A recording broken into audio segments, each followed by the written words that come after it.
Hello everyone, कैसे हो आप लोग। आज के वीडियो बीए 5th सेमेस्टर के स्टूडेंट लोगों के लिए है।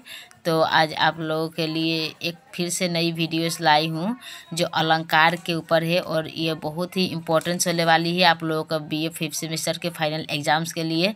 तो अच्छे से आप लोग वीडियो के बिना स्किप किए हुए देखिएगा। और आप लोगों को ऐसी बहुत सारी यूट्यूब पर वीडियो मिले होंगे, पर ये वीडियो मैंने कुछ बुक स्टडी करने के बाद आप लोगों के लिए टॉपिक वाइज लाई है। और मुझे आशा है कि आप लोग अगर इसे फॉलो करते हैं या अच्छे से लिख कर पढ़ाई करते हैं तो आप लोगों को अच्छे से अच्छे मार्क्स एग्ज़ाम्स में मिलेंगे। तो ये लॉन्ग वीडियो होने वाली है और मतलब लॉन्ग क्वेश्चन है। तो आइए हम लोग वीडियो को आरंभ करते हैं और अच्छे से आप लोग ये ईयरफोन के द्वारा भी सुन लेंगे तो आप लोगों के लिए वीडियो बहुत सारी हेल्पफुल होने वाली है। आइए मैं यहाँ पढ़ के आप लोगों को सुना देती हूँ।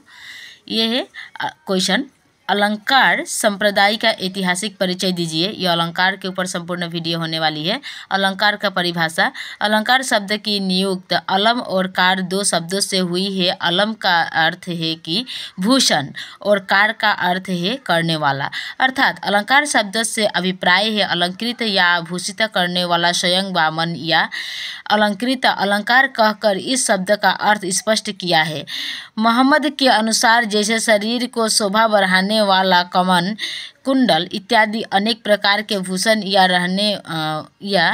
गहने होते हैं, वैसे ही अलंकार शब्द तथा अर्थ की शोभा बढ़ाने वाला अस्थिर धर्म है। अलंकार का विकास, यदि वेद रामायण आदि ग्रंथों में अलंकारों का प्रयोग हुआ है, काव्य शास्त्र में अलंकार की मीमांसा बहुत बाद में प्रारंभ हुए हैं।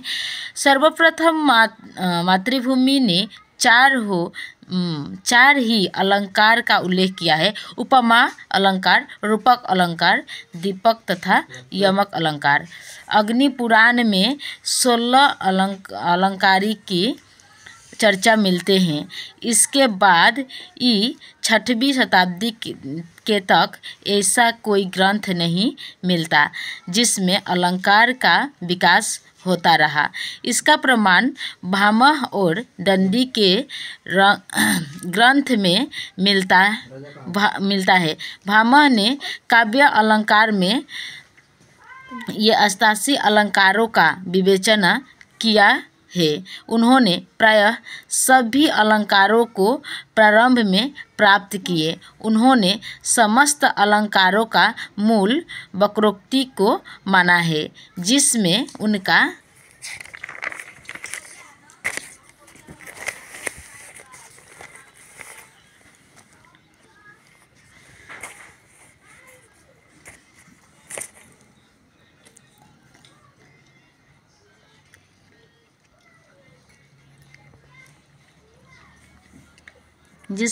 अभिप्राय अतिशपिक अथवा अतिरंजना ही है। दांडी 35 अलंकार पर प्रकाश डाला है। वामन ने 33 अलंकार और उल्लेख किया है, परंतु अलंकारों की संख्या में वृद्धि होती है।